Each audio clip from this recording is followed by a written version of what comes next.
150 वाट की सबसे जो छोटी प्लेट होती है उस पे इस डीसी कूलर को हमने डायरेक्ट चला रखा है बगैर किसी सप्लाई के। एक छोटी फैमिली के लिए ये कूलर किसी नेमत से कम नहीं है। बेशक आप आफ्टर वाला पंखा ऑफ कर दें, डायरेक्ट सारा दिन धूप पर आप इसी को चलाएं, काफ़ी हद तक बिल कम हो जाएगा। काफ़ी दोस्तों के कमेंट्स आ रहे थे कि हमें इस डीसी कूलर की जो वायरिंग का तरीकाकार है वो बताएं कि इस कूलर की जो वायरिंग है वो किस तरीके से की जाती है। इसके अंदर ख़तरा भी बिल्कुल नहीं होता। इसकी जो वायरिंग है वो बिल्कुल, अगर एक छोटा सा बच्चा थोड़ी सी उसको समझ हो ना इस काम की, तो वो भी आसानी के साथ खुद घर के अंदर ऐसे कूलर की जो वायरिंग है वो कर सकता है। तो चलिए अब वीडियो के अंदर इसकी मुकम्मल फिटिंग और वायरिंग करने का तरीका जानते हैं। दोस्तों जैसा कि ये जो डीसी लाहौरी कूलर आपको नज़र आ रहे हैं, वैसे मार्केट के अंदर इसकी जो कीमत है तकरीबन हमारे शहर में 12 से 13 हज़ार रुपये की है, लेकिन हमने बिल्कुल इसको टोटली 4 से 5 हज़ार रुपये के अंदर खुद ही तैयार कर लिया है। फ्रेम हमने सारा कारखाने से बनवा लिया था, बाकी जो सारा सामान है वो हमें कबाड़ खाने से मिल गया था बिल्कुल अच्छी हालत में। सबसे पहले हमारे पास ये पंखा आता है जो कि आपको मार्केट से 2 से 250 रुपये का मिल जाता है, हमें ये कबाड़ी से तकरीबन 100 रुपये का पड़ा है। और इसके बाद हमारे पास आ जाता है ये डीसी पंप, ये भी 500 से 600 रुपये का नया मिलता है, लेकिन ये भी हमें टोटल 150 रुपये का कबाड़ी से मिल गया था। और इस तरीके से आ जाती है ये बलिनो डीसी मोटर जो कि नई 1500 से 2000 रुपये के दरमियान है। टोटली हमें ये 600 रुपये की मिली है, वो भी कबाड़ खाने से बिल्कुल बेहतरीन हालत में है। अभी मुकम्मल इसकी फ़िटिंग करा के इस डीसी कूलर को ऑन करके इसके हवा को ऑन करके आपको चेक कराऊंगा। अभी यहाँ पर हम इसको बैटरी के साथ भी लगा के देखते हैं, तो यहाँ पर आप देख सकते हैं वैसे तो इसकी देखने में हालत ख़राब लग रही है, ये बिल्कुल बेहतरीन तरीके से चल रही है। अब इसकी जो फिटिंग का तरीकाकार है कि ये आपने नट बोल्ट ले लेने हैं किसी भी हार्डवेयर शॉप से 1.5 सूत्र वाले, ठीक है। ये आपको 3 अदद चाहिए होंगे। और यहाँ पर ये जो बलिनो फिटिंग है ना, आपने इसके अंदर ये जो फ्रेम लगा होता है ये आपको कारखाने के अंदर से जब आप बनवाएंगे तो इस तरीके से ऑटोमेटिक इसके अंदर ये फिट हो जाती है। यहाँ पर इसके अंदर ये 3 होल लगे हुए हैं, तो ये जो स्क्रू और नट हैं ये आपने इस तरीके से यहाँ पर फिट कर लेने हैं। 3 जगह बनी होती हैं, 3 ही आपको ये नट बोल्ट यहाँ पर ज़रूरत होंगे, तो इस तरीके से आपने इसकी फ़िटिंग कर लेनी है। तो यहाँ पर हमने इस मोटर की जो फिटिंग है बिल्कुल बेहतरीन तरीके से कर लिया है, कोई इसके अंदर मुश्किल काम नहीं है। अब यहाँ पर फ्रंट पे हमने इसका जो फ़ैन है वो लगा देना है। तो यहाँ पर आप देख सकते हैं इसके अंदर ऊपर एक नट लगा होता है, इसको आप थोड़ा सा लूज़ कर लेंगे और सिंपल आपने मोटर के ऊपर इस फ़ैन को लगा देना है, जिस तरीके से यहाँ पर ये मैं लगा रहा हूँ। तो इस फ़ैन को लगाने का सिंपल सा तरीकाकार है कि इस तरीके से आपने ये जो रॉड आपको मोटर के बाहर लिखा हुआ नज़र आ रहा है, यहाँ पर आपने सिंपल ये फ़ैन रख के आगे धकेल देना है। और रॉड के ऊपर एक छोटा सा आपको कट लगा हुआ नज़र आ रहा है, जिस तरीके से यहाँ पर आप देख सकते हैं ये इसका कट लगा है। तो इस फ़ैन को आपने इस कट तक पहुँचाना है और ये जो नट है सीधा कट के ऊपर बैठना चाहिए। तो यहाँ पर आप देख सकते हैं यहाँ तक ये पहुँच चुका है और सिंपल इसके ऊपर ये जो नट लगा है इसको आपने फिर स्क्रू ड्राइवर की मदद से थोड़ा सा टाइट कर देना है। जब इसको आप टाइट करेंगे तो ये जो कट वाली जगह पर बैठेगा तो ये जो मोटर चलेगी तो फ़ैन स्लिप नहीं होगा, ठीक है। अब यहाँ पर बारी आती है इसकी असल वायरिंग की। सबसे पहले एक स्विच हमने लगाया है जो कि हमने इस फ़ैन के लिए लगाया है, जो फ़ैन को ऑन ऑफ़ करेगा। और यहाँ पर ये स्विच लगाया है जो कि पंप का स्विच होगा जो कि पानी को ऑन ऑफ़ करेगा। सेंटर के अंदर हमने एक इंडिकेटर लाइट लगा दी है। सिंपल सा 2 स्विच और इसकी एक इंडिकेटर की वायरिंग होगी।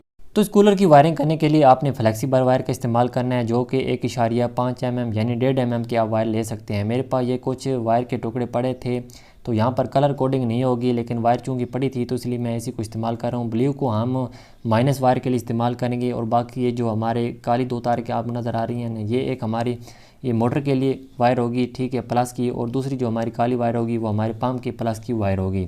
अभी मैं आपको स्टेप बाय स्टेप एक एक कनेक्शन करके दिखाऊंगा।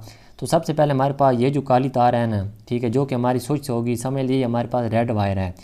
इस सिंपल वायर को हमने जो हमारे पास ये मोटर की एक रेड वायर है इसके साथ हमने जोड़ देना है, यानी कि स्विच से हमारी जो एक वायर आएगी वो सीधा आकर इस फ़ैन की जो मोटर लगी है इसकी रेड वायर के साथ आपने जोड़नी है। ये आपने याद रखना है कि प्लस वायर के साथ आपने स्विच लगाना है, माइनस वायर हमारी डायरेक्ट ही होती है।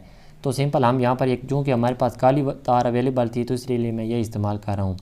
यहाँ पर हमने इस वायर के साथ ये वायर जोड़ दी है जो कि इस रेड वायर के साथ जोड़ी है। अब हमारे पास ये जो वायर है ये जाएगी सीधा इसका जो हम स्विच लगा रहे हैं उसके अंदर जाएगी।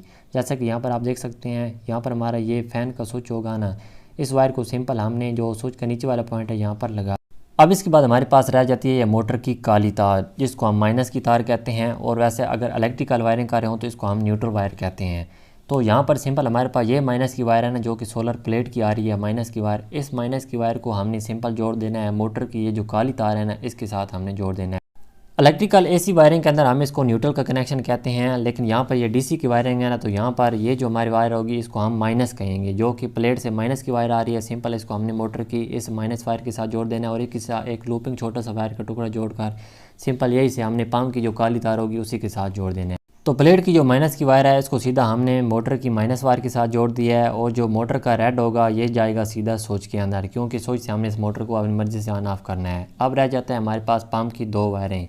ये डीसी पंप है जो कि पानी को उठाने का काम करता है। इसकी दो वायर होती हैं, प्लस और माइनस, ठीक है। तो यहाँ पर ये जो माइनस वायर होगी इसको सिंपल हमारे पास ये जो हमने लूपिंग उठाई है ना सोलर की मनफी वायर के साथ, इसी के साथ हमने पंप की इस काली वायर को भी जोड़ देना है।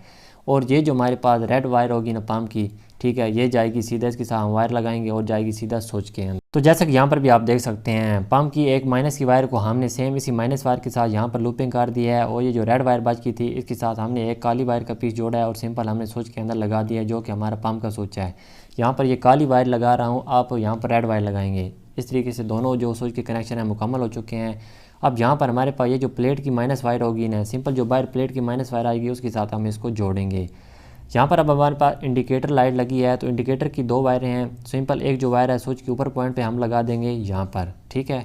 अब सोलर प्लेट की जो प्लस की वायर आएगी वो लगाएंगे हम यहाँ पर, और यहीं से वायर का टुकड़ा उठाकर लगाएंगे हम दूसरे स्विच के अंदर, क्योंकि दोनों स्विच को हमने करंट देना होता है ना। अगर डायरेक्ट लगा देते तो पंखे चलते रहते, बंद नहीं होते।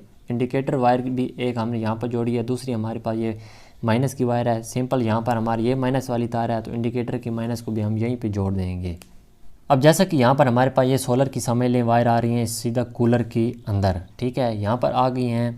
और इस तरीके से यहाँ पर आगे इसको आपने थोड़ा सा बैंड कर देना है ताकि वायर पे खिंचाव ना पड़े। आगे यहाँ पर आप देख सकते हैं दो तारें हैं, रेड और ब्लैक, ठीक है। तो जो हमारे पास ब्लैक वायर होगी ये माइनस की है, तो इसको सिंपल हमने इस ब्लू वायर के साथ जोड़ देना है, जो कि नीचे हमारे पंप के अंदर भी जा रही है और मोटर के अंदर भी जा रही है, और इंडिकेटर की माइनस भी यहीं पर जोड़ देंगे। तो यहाँ पर हमने जोड़ लगाने से बेहतर हमारे पास कनेक्टर पड़ा था, तो इस तरीके से यहाँ पर हमने कनेक्टर लगा दिया है। अब आपके पास कनेक्टर नहीं है तो यहाँ पर आप सिंपल जोड़ लगाकर ऊपर टेप कर सकते हैं। अब यहाँ पर ये प्लस की वायर है, तो जिस तरीके से मैंने आपको बताया सिंपल आपने यहाँ पर जोड़ देनी है, यानी दोनों स्विच के अंदर इसको लगा देना है। तो यहाँ पर सिंपल हमने प्लस की वायर दोनों स्विच के अंदर लगा दिया है, और आगे आउट होकर एक एक वायर पंप और मोटर के अंदर जा रही है। तो इस तरीके से ये सिंपल सी वायरिंग है, ठीक है। आम समझने वाला बंदा हो बिल्कुल आसानी के साथ इस वायरिंग को कर सकता है। सिर्फ प्लस और माइनस दो ही तारें होती हैं जिसका सारा जो वायरिंग है आपने करनी होती है। अब यहाँ पर ये जो फ्लेक्सिबल पाइप होगा ना, जो कि साइड पे जो खसें लगी हैं इसके ऊपर पानी पहुँचाएगा, तो सिंपल यहाँ पर हमने ये पंप की ये जो जगह बनी होती है यहाँ से ये पानी आउट करता है, यहाँ पर हमने लगा देना है। यहाँ पर आप देख सकते हैं इस पाइप के ज़रिए ये तीनों पोर्शन बने हैं, जिसके ज़रिए जो पानी है वो खसों पर जाता है, तो जो ठंडी हवा है वो मिलती है। तो यहाँ पर हमने बाकायदा इन वायर को केबल टाई और टेप की मदद से फिक्स कर दिया। अब इसको ऑन करके देखते हैं, तो यहाँ पर आप देख सकते हैं इसकी पावर ऑन हो चुकी है। अब यहाँ पर हमारे पास दोनों स्विच ऑफ हैं। अब सबसे पहले हम एक स्विच को ऑन करके आपको दिखाते हैं।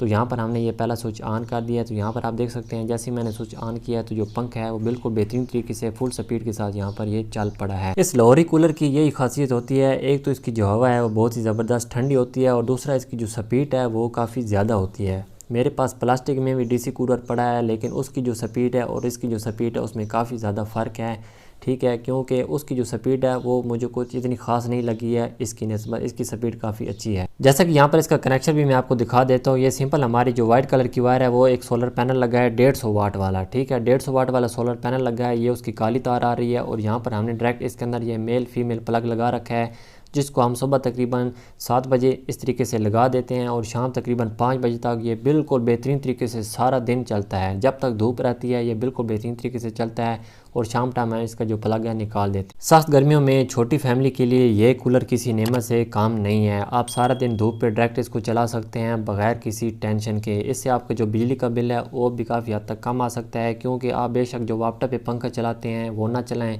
सारा दिन इसी को चलाएं और इसी पे गुजारा करें। इंशाल्लाह बिजली का बिल भी कम होगा और हवा भी आपको ठंडी मिलेगी।